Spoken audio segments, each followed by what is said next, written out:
Está entrando no ar o Tele Brasil Esporte no ar, as informações esportivas nacionais e internacionais. Tele Brasil no Esporte. Notícias do mundo esportivo. Começamos essa edição falando do Atlético do Paraná, que está tendo conversas em andamento para tentar a contratação do zagueiro João Basso. Ele é do Santos. E, inclusive, o Furacão busca, nesta ação, reforçar nesta janela de transferência e vê o defensor como uma oportunidade bastante oportuna no mercado, tendo em vista a indefinição da situação do atleta já no Santos. O novo técnico do clube, o Martin Varini, inclusive gosta do perfil do atleta e já aprovou o andamento desta negociação. Tele Brasil no Esporte. E vamos agora à segunda informação de esporte para você. Falando aí da informação do portal Goal, inclusive falando do Corinthians, que segue tentando encontrar um novo patrocinador master. E como já sabemos, o Timão rompeu com a Vaidbet e, por consequência, o presidente Augusto Melo, ele foi alvo de protestos e bastante grande.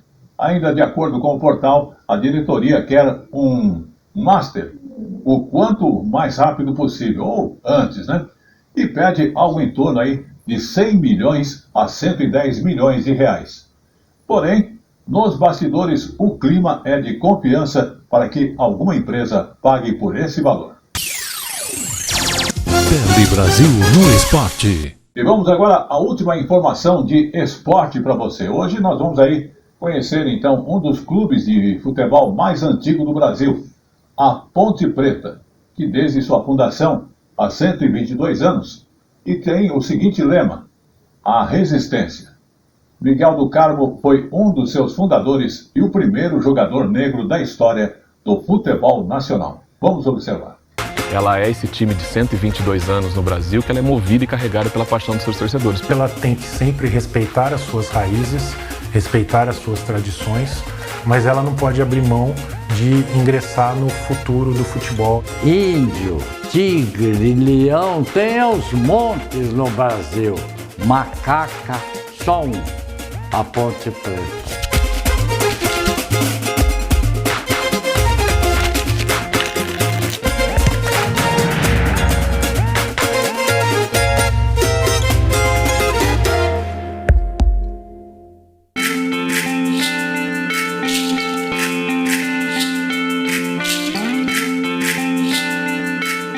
Conhecer um estádio com uma linda história de paixão, suor e lágrimas?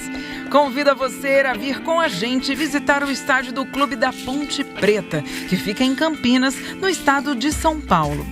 Com uma torcida apaixonada, a Ponte Preta acolhe a gente com muito carinho e mostra com orgulho seu estádio Moisés Lucarelli. Emocionados, alguns desses torcedores que fazem parte da história do clube nos contam como foi o melhor jogo, o gol mais bonito e quem era o maior craque do time. É uma torcida barulhenta que chora, grita e se abraça como uma grande família. Na arquibancada, todos se tornam irmãos e amigos de infância. E parafraseando o mestre Dorival Caymmi, quem não gosta da Ponte, bom sujeito não é?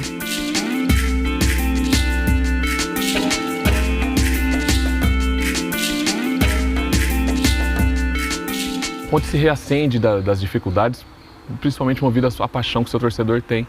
Eu acho que até hoje ela é esse time de 122 anos no Brasil, que ela é movida e carregada pela paixão dos seus torcedores. Desde sua fundação, a Ponte Preta teve como lema a resistência. Ao lado do Esporte Clube Rio Grande, a Ponte é considerado o time de futebol mais antigo em atividade no Brasil. A Associação Atlética Ponte Preta nasceu em 11 de agosto de 1900, apenas 12 anos depois do fim da escravidão oficial no país.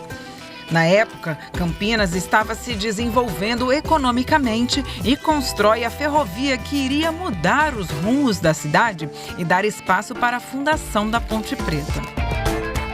A data escolhida para a fundação da ponte, 11 de agosto de 1900, tem total relação com a ferrovia, porque o primeiro trem em Campinas chega no dia 11 de agosto de 1872. O clube nasceu pelos pés e mãos de alguns rapazes que queriam um fortalecimento do futebol do interior.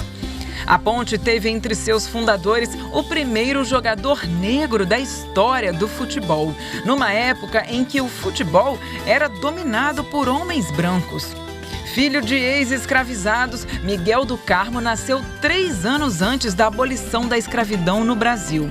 Ele trabalhava na Ferrovia de Campinas e jogou no clube até 1904, quando foi transferido para Jundiaí pela Companhia Paulista de Estrada de Ferro. A gente não pode esquecer, né? Campinas foi a última cidade a abolir a escravatura no Brasil. E os negros aqui eram recebidos como castigos. O castigo para o negro escravizado na época era ir a Campinas. Então a gente sabe como foi difícil para a sociedade campineira aceitar o negro na cidade. E a Ponte faz parte dessa construção, que não foi apagada. Tanto é que desde o primeiro time da Ponte ele já tinha negros. Ferroviários também, funcionários da ferrovia, mas negros, o que não era uma característica que não existia em outros clubes, não só em Campinas, mas no próprio país.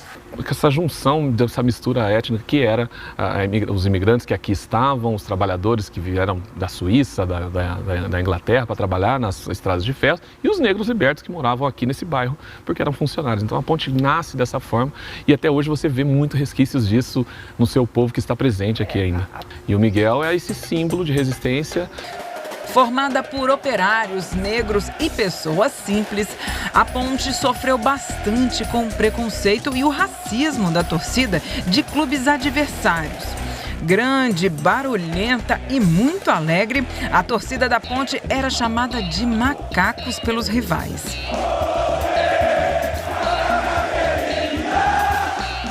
Mas, assim como em outros times brasileiros, a Ponte assumiu o apelido maldoso e transformou seu significado de forma positiva, adotando a primeira mascote feminina do futebol, a macaca. E aquilo que se tornou pejorativo, muito parecido com o que aconteceu com os outros clubes do Brasil, como o Urubu no Flamengo, o Porco no Palmeiras, a Ponte acabou adotando isso.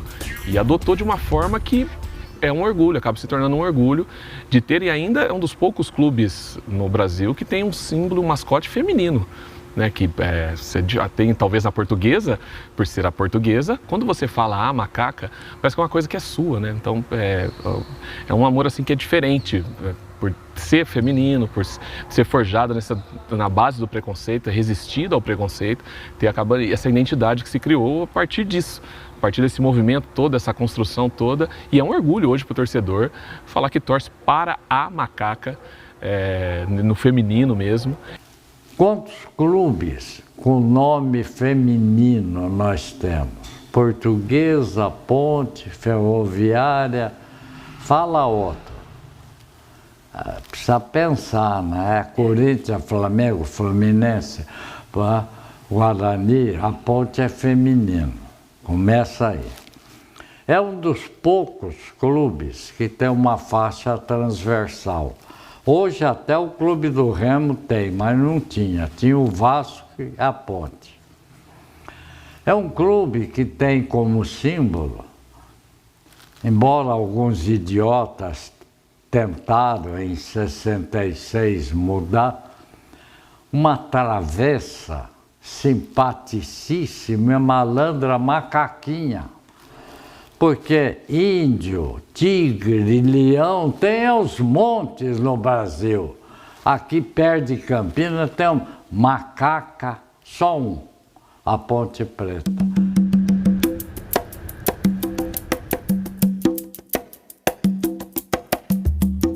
Ao longo dos anos 20, a Ponte teve muitos problemas financeiros, perda de jogadores e até uma crise mundial, que provocaram, inclusive, a perda do seu primeiro estádio no bairro do Cambuí. E isso foi na década de 20. A Ponte Preta teve um estádio na Júlio de Mesquita, se eu não me engano. E esse estádio ele foi perdido exatamente por o presidente, o próprio presidente fez a dívida, contraiu a dívida com o clube e para com ele mesmo, e no final das contas ele ficou com o terreno que era do estádio. O clube teve que jogar em outros campos de futebol, como o Hipódromo e o Estádio da Mogiana. E até isso, os adversários não perdoaram, gozando do time que nem estádio próprio tinha. Eles falavam, a Ponte é um clube de 11 camisas. O que quer dizer isso daí? Porque a Ponte, isso não é clube, só tem 11 camisas, mas esse é o patrimônio do nosso rival, um clube de 11 camisas. Só na década de 1940, a Ponte pôde comprar o terreno que hoje abriga seu majestoso estádio. Quem deu a maior parte do dinheiro foi Moisés Lucarelli, que hoje dá nome ao estádio, construído também com o apoio da torcida. Cada pedacinho desse estádio aqui tem uma história. Tem um pouquinho de lágrima, tem um pouquinho de suor, tem um pouquinho de sangue, tem um pouquinho de tudo aí.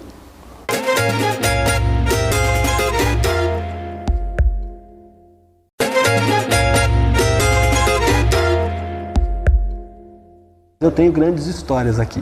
Eu vi grandes partidas, eu vi grandes momentos, chorei por grandes derrotas, vi quedas, vi acessos.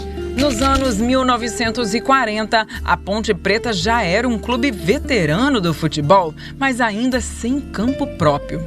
É nessa época que Moisés Lucarelli, ao lado de Olímpio Dias Portos e José Cantúzio, encontram um terreno no bairro da Ponte Preta. Quando a Ponte ia jogar em outras cidades, o fato dela não ter um estádio, sendo um clube tão tradicional, surgido em 1900, era motivo de chacota dos adversários. O Cantúzio, o Porto e o Moisés Lucarelli se reuniram, conseguiram um dinheiro e compraram o terreno. Compraram o terreno e a Ponte é um clube pobre, humilde, e eles fizeram um apelo para a torcida vir erguer o estádio. Sem recursos para a construção, o clube apelou para a torcida, que foi fundamental para erguer o estádio em um terreno que esbarrou ainda em problemas de infraestrutura. Foram muitos mutirões, trabalho voluntário e doações de material e dinheiro para a construção do tão desejado estádio da Ponte Preta. Era uma coisa fantástica. O primeiro 1000 tijolos que veio comprado, veio uma caravana de caminhão entregar os tijolos. A Campinas tinha 100 mil habitantes. Havia um grande armazém chamado Casa Maia, abastecia Campinas e a região. Seu Fábio Maia, um homem alto, forte. A torcida vinha sentar tijolo e eu ficava vendo. Eu tomei um susto, porque não havia betoneira, eles amassavam ali, faziam o barro ali, o calco, o cimento, as pedrinhas, punha no carrinho e levava para os pedreiros assentar tijolo. E seu Fábio Maia carregando um carrinho. E ele passou por mim e falou assim: menino, isso aqui vai ser um templo. Eu não sabia o que era um templo. Eu falei: mãe, o que é templo? Falou: é uma igreja. Eu falei: seu Fábio Maia está meio louco. Ele falou que lá vai ser um templo e dizem que vai ser o estádio da Ponte Preta. Essa ideia de pertencimento, ela passa por vários lugares. A história dessas pessoas, ela se mistura com a própria história dos clubes. Se eu pedir para alguém contar a sua história, né, e essa pessoa tiver um grande envolvimento com o clube, num dado momento, a narrativa dela vai se misturar com a história do próprio clube, de algo que ela fez, de algo que ela estava, e como isso produz memórias muito vivas para essa pessoa. O Estádio da Ponte, inaugurado com a ajuda da torcida, se tornou o terceiro maior do Brasil, ficando atrás apenas do Pacaembu, em São Paulo, e São Januário, no Rio de Janeiro. Logo no início, o estádio é batizado de Majestoso devido a seu grande projeto. O primeiro jogo oficial acontece em 1948, contra o 15 de Piracicaba, na inauguração do novo campo, valendo uma vaga na primeira divisão do Campeonato Paulista. Além da vaga na primeira divisão, o jogo também valeu para acirrar ainda mais a rivalidade com o Guarani, ou com um time lá de baixo, como os pontepretanos costumam chamar o seu rival. A gente era menino, né? Eu já tinha 13 anos. A Ponte ia receber o 15. Se o 15 perde, o time lá de baixo ia ser campeão e entrar na primeira divisão. Então a Ponte inaugurou o estádio, 3h30 da tarde, no domingo. Eu vim ver o jogo, assisti, torci desesperadamente contra a Ponte Preta. O juiz na gaveta deu pênalti para a Ponte, o Gaiola chutava fora. Deu outro pênalti, chutava fora. E aí a Ponte saiu aplaudida porque perdeu o jogo. Eu nunca mais esqueci essa cena. É óbvio que a cidade de São Paulo ela tem várias formas de rivalidade, mas que ao longo do tempo elas vão até receber nomes específicos, mas sempre olhando duplas, né, e não trios, porque elas vão se constituir o seu espelho, né, aquele que eu preciso vencer. E ela vai revelar uma ideia de pertencimento, né? Então, quando eu digo eu pertenço a esse clube, por consequência, o que fica implícito é que eu não pertenço a nenhum outro. Esse jogo pode ter contribuído para acirrar ainda mais a grande rivalidade entre a Ponte e o Guarani. Uma das grandes rivalidades do futebol brasileiro. Os dois times protagonizaram disputas espetaculares que só aumentaram essa rivalidade. O clube, o estádio e a torcida da Ponte são cercados também de muitas superstições. Como a história do busto de Moisés Lucarelli, que mudou de posição para ajudar o time. O busto estava olhando para o campo. E numa época aí que a Ponte começou a perdia o jogo, algum, eu não lembro quem, falou, vamos virar o busto. Hoje o busto está virado para a rua. Porque o busto que está ali foi inaugurado olhando, era como se ele estivesse abençoando, não é, a Ponte Preta. Apesar da mudança do busto de posição, nada mais aconteceu. E a superstição só cresceu. Se há um torcedor também supersticioso, é o torcedor da Ponte. Pelas cores, pelo símbolo, por tudo isso que a gente está falando, pela sua construção histórica, ele é supersticioso de natureza. Torcedor que senta no mesmo lugar, que não vai em outro lugar, que veste a mesma camiseta.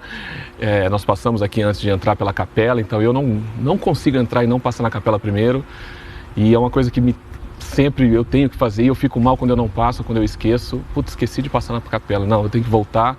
No outro dia eu fico um tempo maior. Então tem coisas que o torcedor da Ponte Preta carrega com ele. Teve um diretor de futebol muito antigo aqui, o cara falou, seu Pedro, sabe por que a Ponte está ruim? Eu estava com o Pedro. Porque não pagou o macumbeiro. Se enquanto não pagar, não vai a Ponte sair desse lugar. Fomos lá, o macumbeiro, ela não pagou, ele pagou. Aí ele falou, nunca imaginei entrar no macumbeiro por causa da Ponte, não adiantou nada, né? Eu confesso que em alguns momentos da minha vida eu tinha algumas camisas da sorte.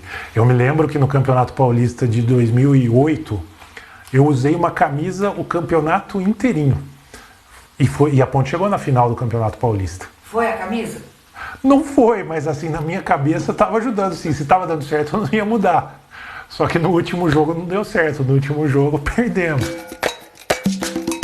Mesmo sem ajudar em nada, a superstição continuou firme e forte. Com rezas e orações, o clube seguiu entre vitórias e derrotas. Em 1961 e 1965, fez 2 finais memoráveis, mas não conseguiu o tão sonhado acesso à primeira divisão do futebol. Apenas em 1970, a Ponte conquista o campeonato da segunda divisão e sobe para a primeira com o seu maior ídolo em campo, o Mestre de Cá. Desde criança, muito habilidoso na prática do futebol, ele vem a se tornar o maior ídolo da história do clube e um personagem marcante porque filho de Campinas, torcedor do clube desde a infância, ele frequentava as arquibancadas do estádio Moisés Lucarelli na infância, na adolescência. A partir dos 19 anos, ele torna-se efetivamente jogador do clube e vem a construir uma carreira marcante. Ele é o atleta que mais vezes vestiu a camisa do clube, com 581 partidas. É o maior artilheiro do clube, com 155 gols. E também o atleta que mais vezes atuou dentro do estádio Moisés Lucarelli e o maior artilheiro do estádio. Ele disputou 248 partidas dentro do Majestoso e marcou 82 gols. Então é uma pessoa, a história dele está intimamente ligada à história do estádio Moisés Lucarelli. De Cá ganhou o título de jogador revelação do Campeonato Paulista depois de belíssimas atuações em campo. O craque da Ponte foi contratado pelo Santos e jogou por vários times paulistas, mas acabou sempre voltando para a Ponte, seu time de origem. Talvez essa tenha sido, ao mesmo tempo, o que beneficiou a Ponte e acabou prejudicando o sucesso dele em outros clubes. Ele sempre foi uma pessoa muito apegada às suas raízes. Então, para ele, sempre o que importava era fazer sucesso, digamos, na sua aldeia. Ele sempre teve dificuldade em se desvincular de Campinas.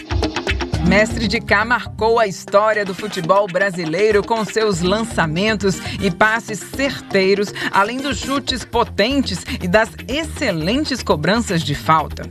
O craque deixa a Ponte em 1984 e se aposenta no ano seguinte no time de Araçatuba. Mas de Cá continuou ligado à Ponte Preta, desempenhando várias funções no clube. Ele teve mais 4 passagens pela Ponte, seja como supervisor de futebol, gerente de futebol, coordenador técnico.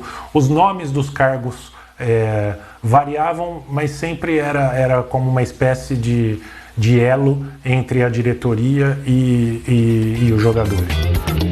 Mesmo com uma história incrível e fundamental para o futebol nacional, a Ponte Preta nunca foi um time de grandes títulos. Ela foi 3ª colocada no Campeonato Brasileiro de 81. É a melhor campanha da história.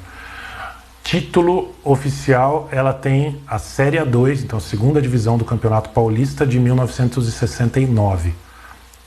É o único título oficial dentro do profissionalismo. Na primeira metade do século XX, ela conquistou vários títulos, mas no amadorismo, Campeonato Campineiro. Eu tenho grandes histórias aqui. Eu vi grandes partidas, eu vi grandes momentos, chorei por grandes derrotas, vi quedas, vi acessos, conheci a minha esposa aqui dentro. Então, o estádio está ligado na minha vida. Em 2011, a fachada do Estádio da Ponte passa a ser patrimônio cultural de Campinas. O tombamento ele se fez necessário. Campinas existe e a Ponte Preta existe, é uma realidade. Então, nosso estádio não pode sair daqui, não pode ser demolido. Eu acho que o estádio primeiro tem que ser estruturado, para depois ser modernizado. Não é que eu sou contra a modernização, eu sou contra fazer aventuras que possam prejudicar o andamento do clube no seu dia a dia. A Ponte ela tem que sempre respeitar as suas raízes, respeitar as suas tradições, mas ela não pode abrir mão de ingressar no futuro do futebol, ingressar na modernidade, porque senão ela vai ficar cada vez mais para trás, ela vai ter cada vez mais dificuldade para competir contra os grandes clubes do futebol brasileiro. Apesar das dificuldades, a Ponte Preta segue com os seus maiores patrimônios. seu estádio e sua fiel e carinhosa torcida que nunca deixou de apoiar o clube. Falar e lembrar da Ponte, falar da Ponte estando aqui é praticamente um exercício difícil de ser feito.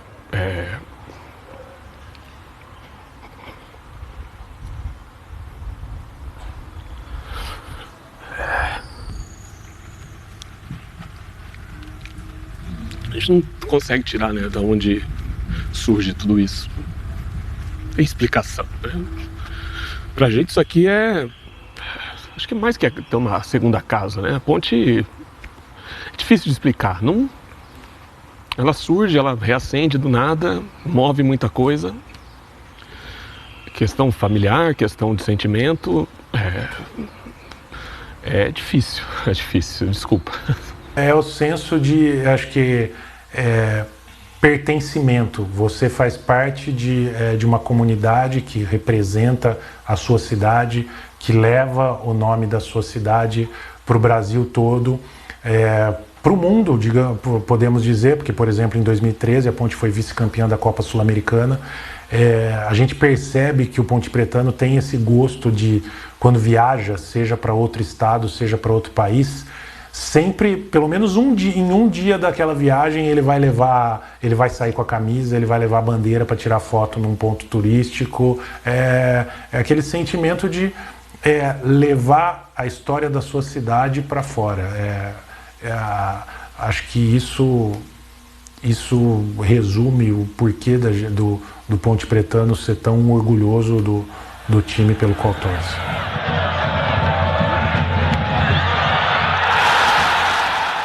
O majestoso, a história da Ponte Preta é maravilhosa. E a torcida é apaixonada. Se a Ponte Preta conclamar, o seu torcedor, ele enche essa praça aqui na frente. Então não dá para medir esforços. A Ponte Preta não tem como mensurar o tamanho dela. O tamanho da paixão pelo seu torcedor. Não dá. Eu costumo falar que Ponte Pretano não vira. Ele nasce. Vem no sangue. Vem no sangue. Quando você entra por esses portões aqui, se você não tem um clube e você entra por esses portões, é uma coisa mística, é uma coisa mágica, é uma coisa que penetra na pele e você nunca mais consegue largar. Eu acho que o grande atrativo do torcedor ponte-pretano não é nem porque o clube vive de conquistas, não. A Ponte tem grandes conquistas, mas eu acho que o grande paixão é a sua história, é o que movimenta, sabe? É o orgulho do cara ostentar a camisa no dia a dia. Eu sou daqueles que mesmo com a derrota eu saio com a camisa da Ponte. Eu imponho a camisa da Ponte onde eu vou. E tem muitos torcedores assim, que mesmo com a derrota, no dia, o cara pode até falar, não volto mais, mas no jogo seguinte ele tá aí. Essa é a Ponte, não tem jeito.